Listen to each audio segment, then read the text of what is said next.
Ayan.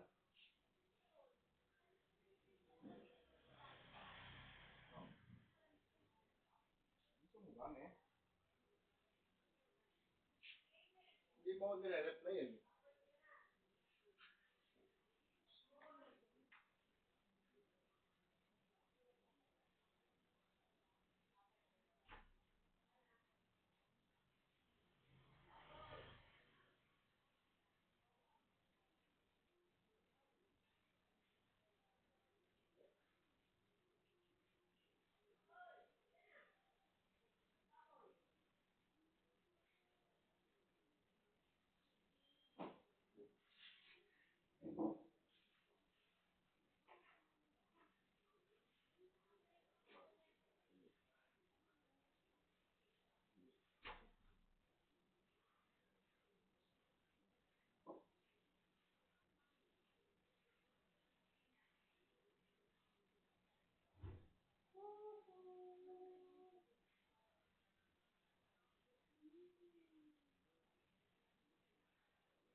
ano yun eh.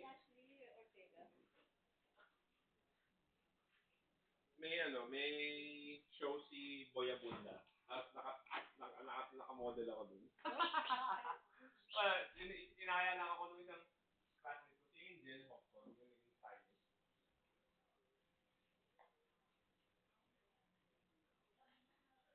Ewan ko na.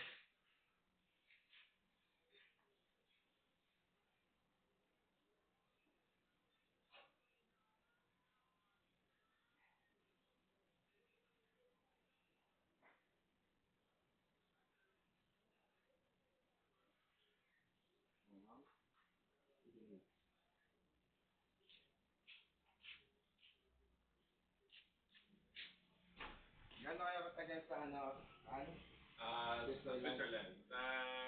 16 days. Wala tagal. 2 weeks and Switzerland saka Italy. Yeah. Ano na eh. Nakabili na nga si Karen ng tickets eh. 15, September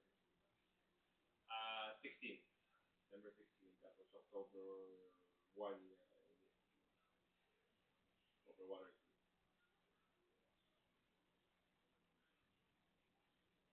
Yeah. Mahal nga daw yung pagkain dun eh. So baka susulitin na lang namin yung buffet sa hotel.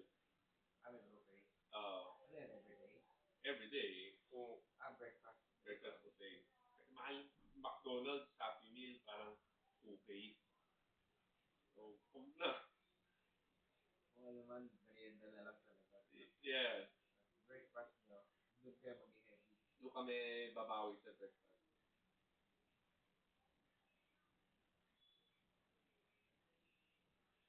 Sabi ni Mama Daniel, karahin na lang daw natin yung sa kaya.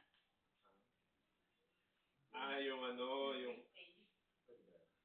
Nag-offer sila 10K lang. Yung mo to, simula ko na lang. Simula niyo sa kanto na Herrera. 115? Di ba kala mo kakayanin. Kasi ayaw mo talaga pinakain na. Mahirap din yung gano'n, yung tansa-tansa. Yung papa ko naman, saka yung kuya ko nun, ganun din sila. Yung kotse. Para nila kakayanin. Sumirik din. Sinuneti ako kasi one time na hinatid ko si Karen yung pauwi. Umuulan. Baha na sa MacArthur. Tapos lalim. Wala nang coaching tumatawid. Pero nakikita ko kasi may mga ilan na matatapang pa na nakakalusot. Parang kaya naman. Tapos yung tubig umaakit na sa hood. Yeah. Yung pumasok sa loob. Wala. Yung alon, di ba? Siyempre, tuloy-tuloy yun. Puno na yung alon, umaakit na sa hood. Kinakabahan ako, alam ko ako, huwag ka titirik. Bawal mo bitawan yung Yeah, hindi ko, tinuloy-tuloy ko. Kasi pag huminto yun, makasuman Higit na yun. Makasuman yung tubig eh. Fortunately, nalusot ko. Grabe yun. Maganda nga sana kung meron akong dashcam dun eh. Wala ka ba na? Meron, pero hindi ko pa kinakabit kasi. Hindi na yun. Yeah! Oh my God. Kakabit ko na lang, kakabit ko. Nakakainis kasi meron mga bagong labas na ngayon sa China. Yung, di ba, kasi may mga camera na yan eh, di ba? So, sila na mismo, takta ka muna ng memory card sa somewhere sa kotse. Tapos, pag nabangga ka, meron siya, nagtitake sila ng footage, parang mga 15 seconds before the accident. Nakikita mo. Nakabuilt yun na sa kotse. Pwede mo ma-retrieve yung recording. Sa mga Chinese brand? Oo. Yung sa akin, wala naman ganun feature yung sa Ford ko. So, kailangan pa rin, manual.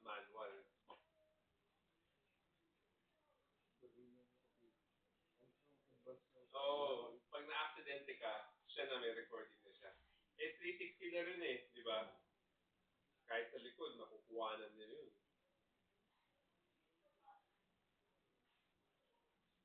Kaya kung bibili ka ng kotse, ganda bumili ka BYD. Mura eh. Mura nila. Hybrid na. Mura hybrid na. Pero anong full elect? Ano, hybrid talaga maganda. Kasi may mga araw na wala ka naman masasaksakan. Saka at least, yung battery, nasa-charge pa rin, gamit ka gas. Saka pinapatak mo yung kotse na nakagas, nasa-charge pa rin. Yeah. Although sabi nila, parang hanggang 2028 na lang daw, yung walang coding, magkakaroon na rin. Kasi sobrang mura eh. Kasi lahat na lang magbibilihan ng hybrid, hindi wala ng coding. So sabi ko parang, ay sayang. Kung magaga sana, BYD na lang din pala sana binili ko. Wala pang BYD nun. Oo. Biglang Ang GD pa lang yata yung biglang nagdagsahan yung mga BYD. Hindi pa okay sa hybrid. Hmm. Saka alam mo yun, parang syempre yung tingin pa ng tao sa mga Chinese brand, parang wala pang tiwala. Pero ngayon, lahat nagkagamitan na ng BYD. BYD number 1 sa China. Yeah. Talo Talo na yung Actually, Tesla. talo niya yung Tesla sa worldwide. Mura kasi. Kahit wala kang parking lot, makakabili ka ng BYD. Hybrid under, kasi may pa kasi di ba yung maliit lang yung pang lima, tapos compact, hybrid na din, parang 900 lang, or hybrid na yun. Maliit nga lang, pero yun, kasang-kasa yun dito. Pero yung features niya, Pero, ano na rin, ka-level na rin ng China yun. Yeah. Nauna lang kasi si Toyota, pero humabol lang ngayon. Humabol na si China. o bangko niya, okay pa. Okay pa. Okay. Okay yun nga yun eh. Maganda yun. Magandang 7-seater siya. Kasi kahit adult ka sa likod eh. Ako kasha ako sa likod eh. Although syempre medyo masikip. Pero pwede kung hindi naman malayo yung biyahe. Eh, lalo na sila Margo, mas kasha lalo sila sa likod. Pero so far, good thing na nalagpasan nagagapang na ni Kai yung pregnancy niya. 4 months na. Pag na yan, 5 or 6, ikaw nga. Mas mo, mas lenient ka kay Marlo.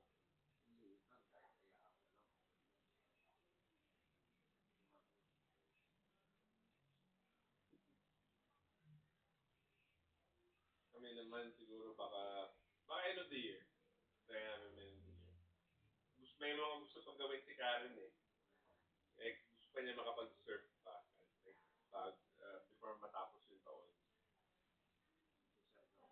Yeah.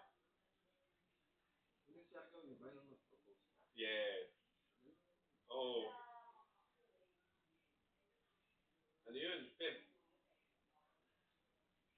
Japan pa kayo this year. Baka wala. Kaya lang naman kami napad-Japan ng madalas nung nakaraan na taon kasi si Nicolas yung kapatid ko, si Denise. Diba, nagde-date sila ni Nicolas. Yun, basically, yung huling Japan namin, yung nag-propose na si Nicolas sa kapatid ko. Tapos yun, pinata na sila. Yeah, may anak. Wala, sa US na sila. May anak na. Nasan ito yung anak niya. Ano na yun? Taba. Yeah.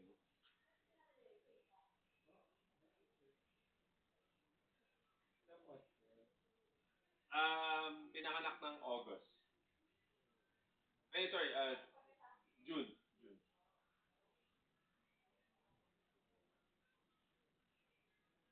Grabe.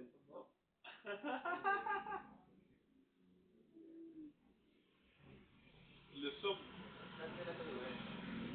Sa North Carolina. Natuwa nga si Denise kasi bumisita yung mama ko, si mama. Pinuntahan niya sila. Oo nga pala. Oo. Kasama niya si Papa, mga 3 araw si Papa doon. Tapos siya. Yun yung, ako yung nagbantay lang muna sa negosyo namin yun. Si mama mo, ilang araw? Magdadalawang buwan na si mama nun. Ano pa rin? Doon pa rin siya. Uuwi siya this week. Baka August 8 darating dito. Yeah. Yeah, sinulit niya. Actually, kaya napatagal din siya. Gusto niya sana convincein umuwi yung kapatid namin na panganay. Init. Oo. Wala. Mukhang hindi niya makukonvince. Nakita na nila. Nakita na nila. But yeah, kuya ko kasi naman naging bakla eh. So, tapos mayroon na siyang pinakasalan doon na yung niya, asawa niya. Ewan ko kung legally binding yun. Pero basta may papeles sila na married sila. So, parang yung mga galaw ng kapatid ko, parang gusto niya kasama yung lalaki. Pero sa isip namin, hindi practical na iuwi niya yung lalaki dito eh. Kasi walang trabaho, walang mapapasokan din dito. Mangyayari, wala pa, buhayin ng David yung lalaki na yun. Sa US, at least sa US, may trabaho siya. Parang medyo... Yung kapatid mo, meron din trabaho na. Meron, pero hindi steady eh. Parang, ano lang siya, parang kung ano, may gig. Hindi siya yung steady job na siyempre, siya eh, TNT siya eh. Oo. Pero, nakakuha na siya ng green card. Problema nga lang doon sa green card nga niya, pwede rin ma-revoke pag umuwi siya. Ay, gano'n? Oo. Kailangan, pag nakuha niya yung green card, meron na siyang trabaho na papasukan. Hirap eh, mahirap yung situation niya eh. Kaya, wala lang, umaasa na lang kami sana na makita niya na, mas marami, may mapapala siya dito kaysa siya.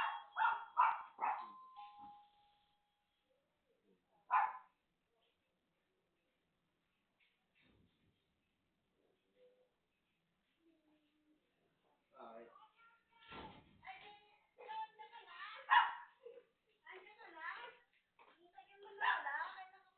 ay galing yan. Sa ina. Bagong gising ka? Kailan ka pa bumalik? Parang may sakit ka na. Kumusta, be? Sino ba yan bumalik, ne? Oo, ikaw na ina. Gano'ng katagal na wala yan? Mga 2 linggo. Ba't nung magbahaan?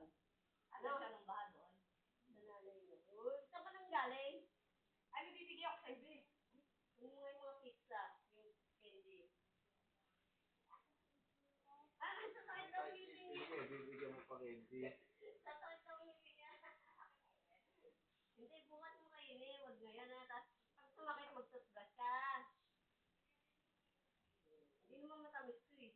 Huwag mo, konti-untiin mo na lang. Baka matagal yung ngipin. Sa ibang araw mo na may bigay. Pag masakit yung ngipin mo, mag-toothbrush ka. Diba? Ate, yung laki pa na Puti na bukas. si Angela. Para kayo maglanay. Dito ka na ulit lagi. Ha? Huwag ka na pupunta sa nanay mo. Umupo siyang naglo. Dito ka na lang ha. Umupo din, ano? Laban mo kasi yun, James. Sana ko magawa. Huwag ka na pupunta sa mami mo. Dito ka na lang ha. Uwi ka na, matulog ka na. Gabi na. Bye-bye. Laki na, no? Bye-bye. Bye. O tapos ano nangyari?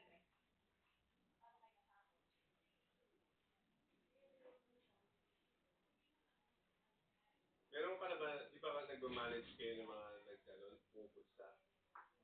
Meron ka na ba na-handle na nanalo ng malaki? Ano yung pinakamalaki na panalo na win? 1M. Pag may naka-jackpot ba, may impact ba sa inyo yun? Wala. Kala ko pagka meron nanalo ng malaki, meron din kayong bonus or something. Kasi technically, lugi yung negosyo. Pagka may nanalo ng malaki. Meron nga.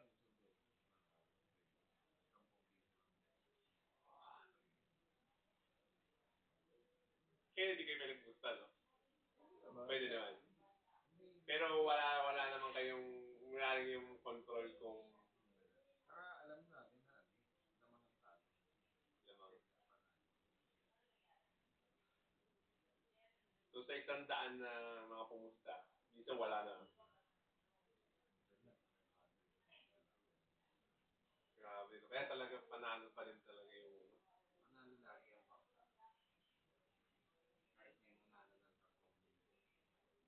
Sa dami ng mga pumusta, wala yun, maliit lang yun. Pero nag-try ka na pumusta. Ay, dati. Dati nag-try ako. Maliliit lang panalo ko. Kasi naman ng 1K. Wala na akong Ah, safe lang. Mga patutpot-tutpot. Hindi ako naghahanap ng malaki. Pag naghahanap ng mas malaki, mawawala ulit. Yun yung nakikita ko kasi lagi. Yun yung na-observan mo. Yung iba, nanalo na ng 50K, parang gusto nila, mawala ng 10K. Pero ron pa rin sila. Hanggang matapos. Naubos din. Diba? Oo. Kasi yung casino laging papatikinin nga ng isang magandang tao. Maraming ganyung tao, marami akong kakilala nanalo like yung kay King Song, nanalo ng 100K. Magkano yung natira? Nilabas ko lang. Ano nila? NMT mo. Bibigyan ka nila 15 days para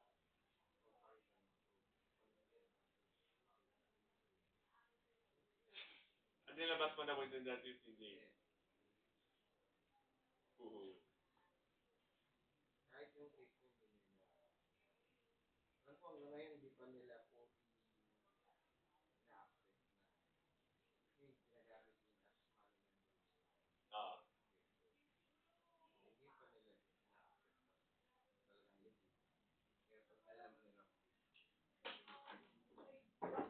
Kaya pag nalaman nila, dami na video, sobrang maglabas ka lang dati.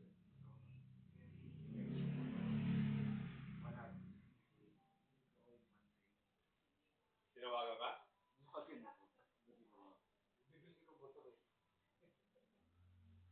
Wala naman dinuto yun.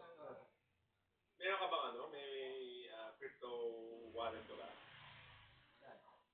Hindi ka na nag-maintain ng cryptocurrency. Dati kasi nahilig ako sa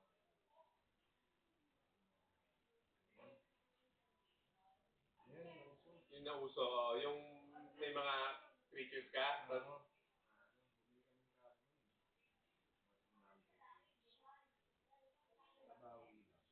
ako wala, hindi ko nabawi eh. Nag-invest ako rin sa, Idol Mystic naman yung pangalan ng game na yun. Oo. Tapos, basta mga 100K. Wala. Wala na. Wala ako nabawi. Ewan ko ngayon, meron pa yung wallet ko eh. Hindi ko na sinicheck. Wala na. Yung game na yun, wala na eh. meron pa nilaro, kasi dapat yung mga halaman.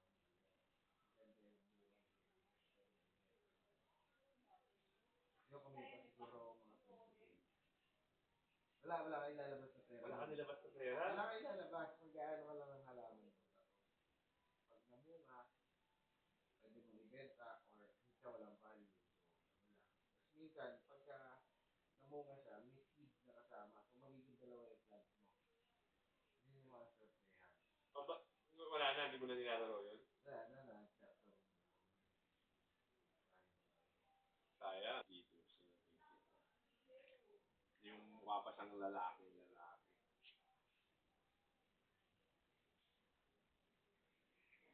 Grabe, kinasal na kami lahat. Nawala siya. Ay, ito, medyo maayos yung sa dito eh. Hindi pa siya talaga,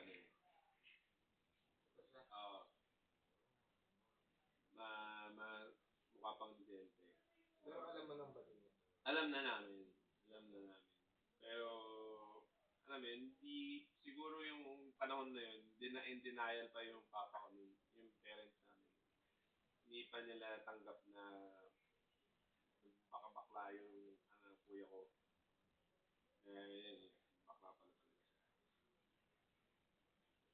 Sabi nga ni papa kung dati gusto niya sana daghin sa pega. Nadagin niya sa pega si kuya para ma-experience pa niya what it's like to be. Malay mo bago. Pero sabi ko, at this point, wala na. Hindi mo na makukonvince. Kung, ito,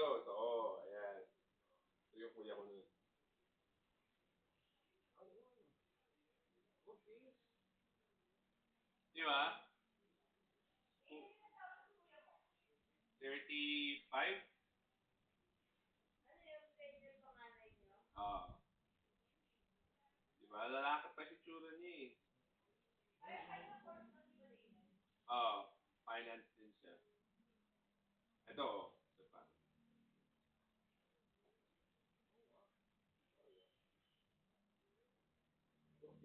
Yeah, may pogi yung kuya ko nun. Ewan ko kung ano na-experience ko, bakit ano. Pero nung mga bata pa lang. Ito.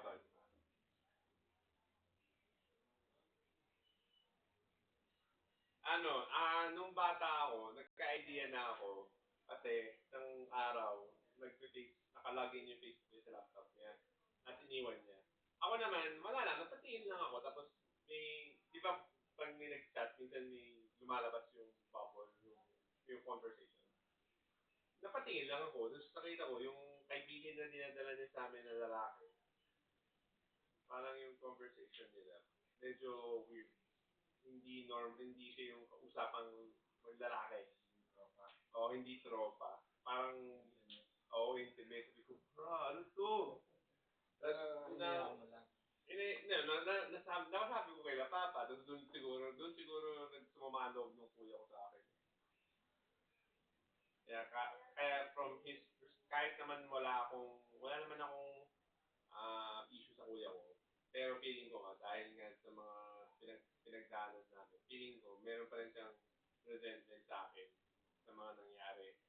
Kasi binlock ako sa Facebook, hindi kami friends. Friends niya yung mga kapatid ko, pero ako hindi.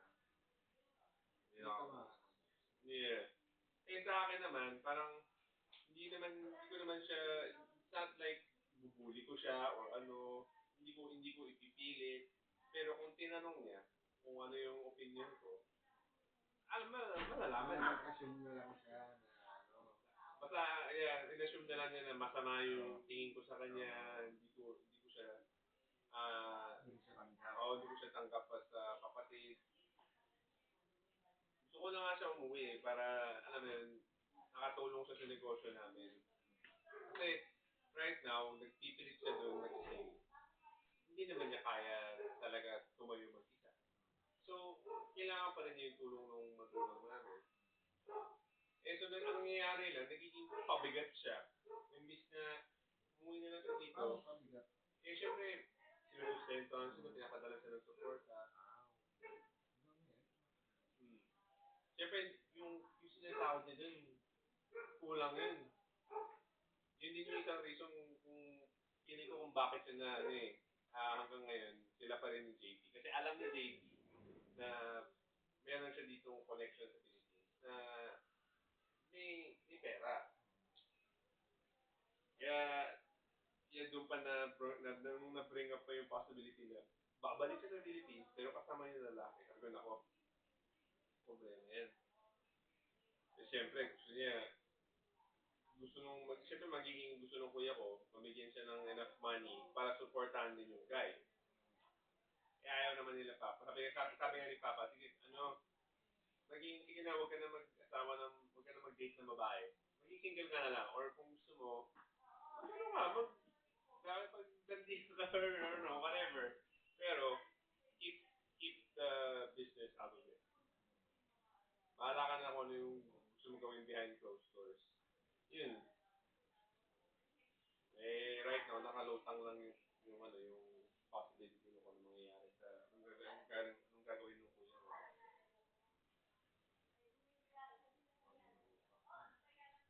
Yeah. Sabi ko nga, gusto ko talaga sana at least man lang makita, meron man lang siya ma-witness na kinasal sa mga kapatid niya. Wala. Which is me. Wala.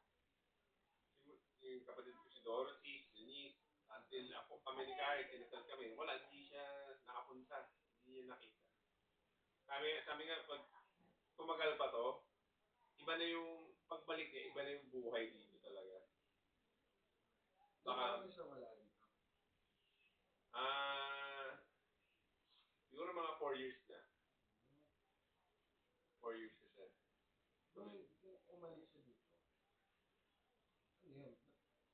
hindi inawat. Ano eh. Hindi, I mean, ano talaga siya, nagsabi siya ng ano siya. Oo. Pero ang sabi lang niya, bibisitahin lang niya yung JP over Christmas. Ano yun eh, alam ko, naalala ko mga magdi-December yun eh.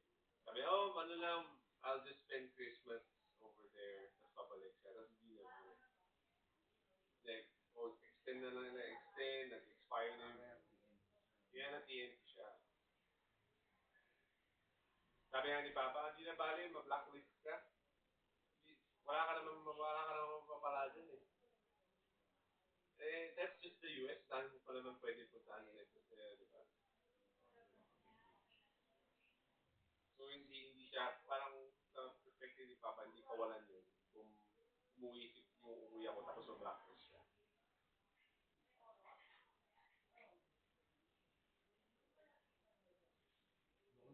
Nung umalis siya, wala kang dala. Hindi na. Medyo papunta na siya dito. Yun nga, yung book niya, mahaba. Tapos, puti niya. Tapos, tumataba na siya. Kasi may tinitake siya eh. Na, Hormone. oo, hormone blocker. So, yung testosterone niya, ang mahaba. So, nagiging feminine siya. Malaki yung dede. Tapos, nagnanana eh. Yung, may lumalabas na. Oo. Tapos, sabi niya, nagkaka-period na raw siya. Ano?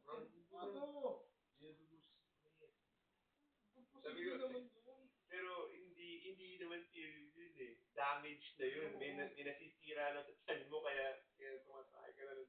Hindi alam lumalabas na ng dugo. Sabi ko, nako, nadelulo na yung kuya ko namin. Ngayon, medyo nag-steady siya, pero, nandun siya eh. At tanggap siya doon, kaya siguro natitiis niya yun, kahit hindi naman ideal yung buhay niya doon.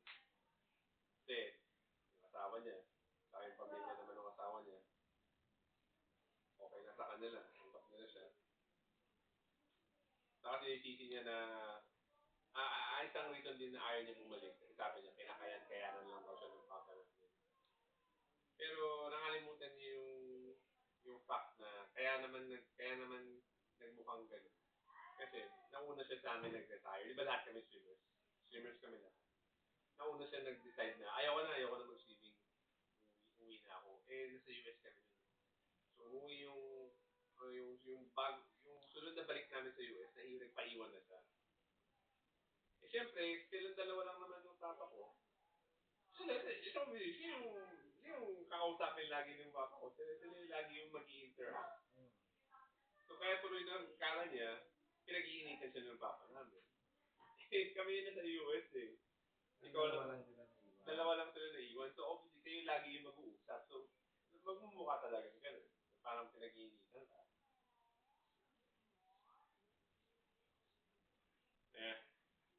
Parang wala mga rason na yung mga rason niya, pero wala naman wala naman kaming problema sa kanya. So, balik ka na.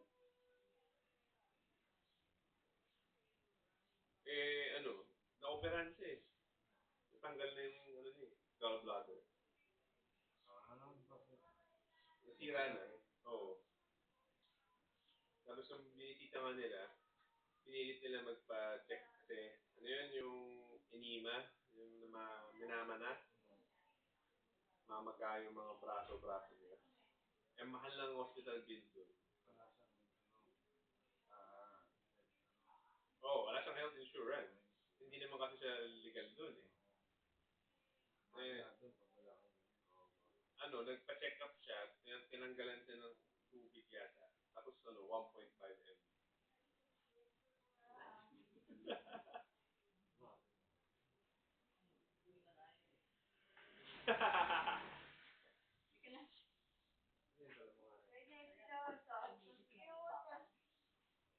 Mga rabbit, naglulundagan. Kahit ako na yan. Malapit. Alam mo kaya yan.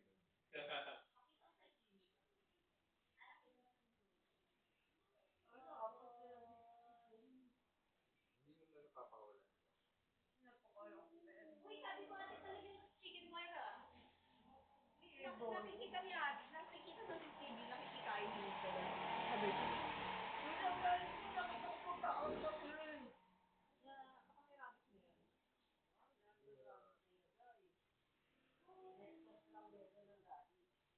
Lagyan mo chicken wine, may veggie boy. Sabi naman ni mama, kakagatin lang yun. Yung bakal ng chicken wire, alam mo yun, Logi? Bakit ganyan? Guys, na?